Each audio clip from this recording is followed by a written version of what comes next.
Welcome back to 504 Road Trips. Today we're doubling back to cover the US-1 business route through St. Augustine. We begin at the corner of Ponce de Leon Boulevard and King Street, which is the southern terminus of the business route. Right away, this is a big signalized city intersection with multiple turn lanes, a steady flow of local traffic, and plenty of wayfinding signs pointing you toward downtown. King Street is the start of the business loop, and it's also one of St. Augustine's main gateways for visitors coming in from US-1.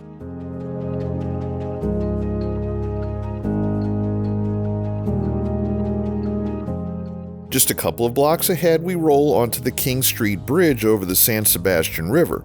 It's a short crossing, but it feels like a clear transition from the modern corridor into the older street grid, with sidewalks, mature trees, and that classic downtown mix of inns, shops, and local institutions.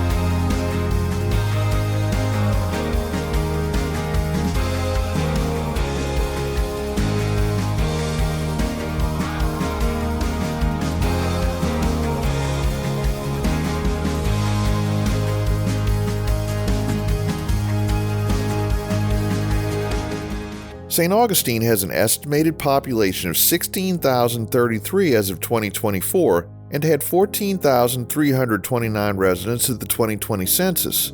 The median household income is $78,151 and the median home value is $439,800. This city was founded in 1565 by Pedro Menendez de Aviles, and it was named for St. Augustine because the feast day fell on the day land was first sighted.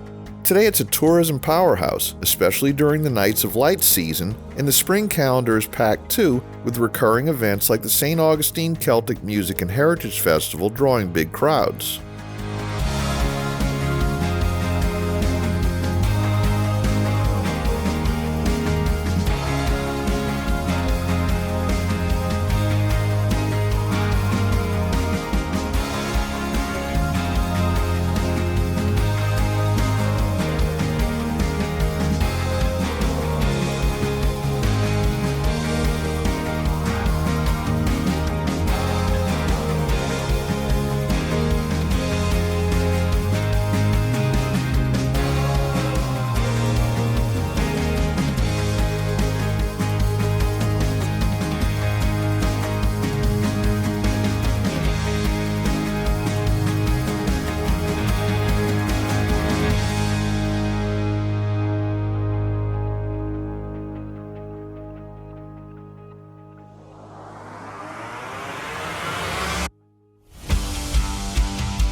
As we continue east, you'll start to notice more pedestrian activity and more historic district cues in the streetscape. The roadway pattern changes too because this part of the route uses a one-way setup through the core, with King Street carrying one direction while Cathedral Place handles the other, which helps move traffic while keeping the sidewalks busy and walkable.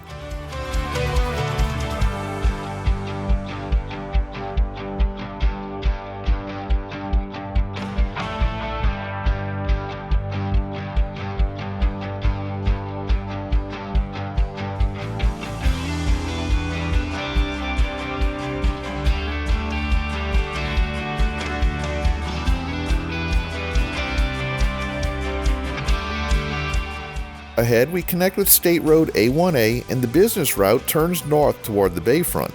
This stretch is all about the scenery, with the Matanzas River right alongside the roadway and a long line of viewpoints, seawalls, and places where you can pull off for photos. If you're visiting, this is also where you'll see plenty of lodging and dining options within just a few blocks, because so much of the action is concentrated right here.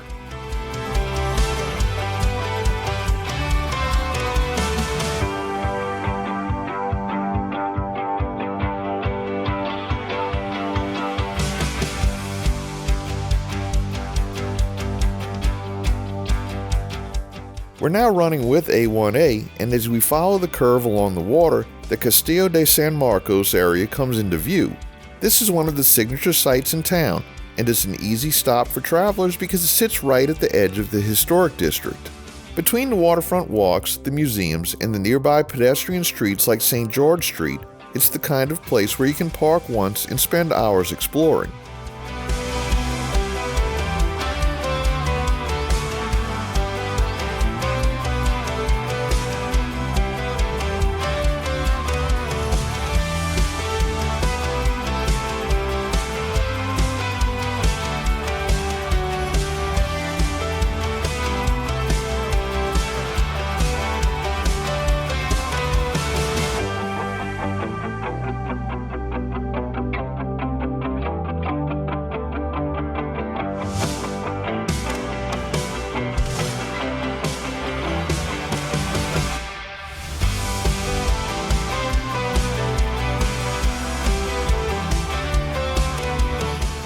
As the road transitions into the Uptown area, the route name changes to San Marco Avenue, and the vibe shifts to a more residential and museum-heavy corridor.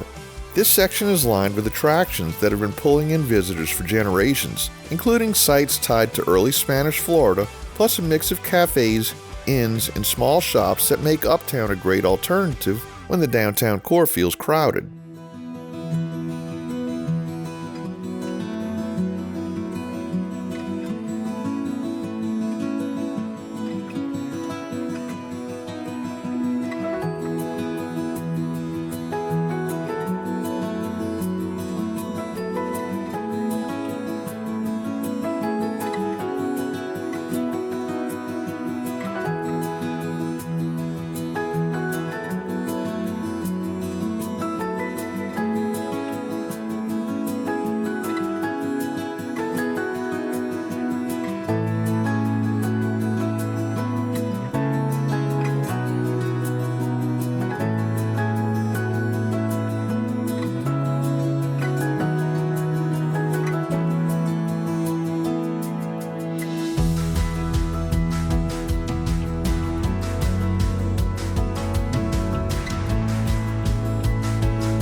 Coming up, watch for the split where A1A heads off toward the coast again. From here, A1A North takes you toward Volano Beach and then up the shoreline toward Ponte Beach and the Jacksonville beaches, while A1A South is the beach route toward St. Augustine Beach and Crescent Beach.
We're also approaching State Road 16, signed as Piccolata Road. This is a major connector, running west to Interstate 95 at exit 318 and then onward toward Green Cove Springs with the St. Johns River crossing along the way. If you've been with us for our I-95 series, you already know how important that interstate is for moving people up and down Florida. And SR-16 is one of the key spokes that ties the beaches to the inland communities.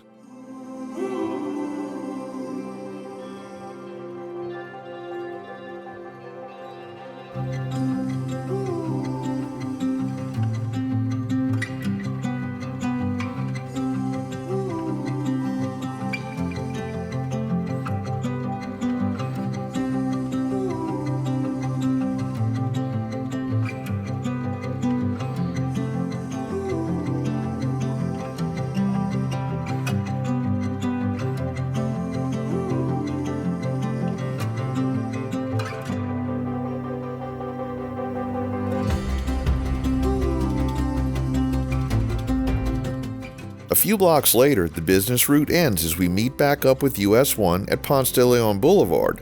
From here, US-1 North continues toward Jacksonville and beyond, while US-1 South runs back through St. Augustine and down the Atlantic side of Florida.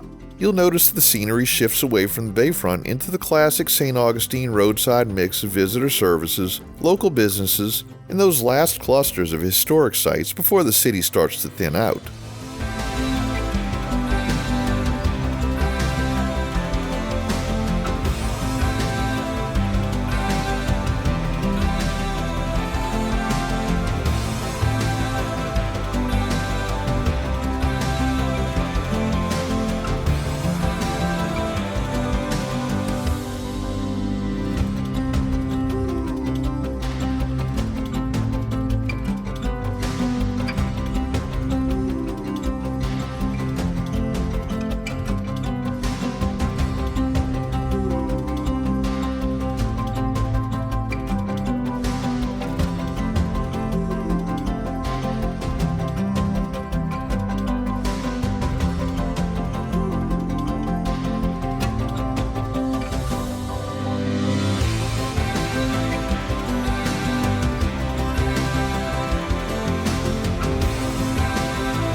We conclude today's video at mile 472.1. That wraps up our drive along St. Augustine's US-1 business loop and our final stretch north on Ponce de Leon Boulevard to the edge of the city limits. Thanks for watching. If you like this video, please give us a thumbs up, subscribe, leave a comment below, share and follow us on social media, and join us for our next 504 road trip.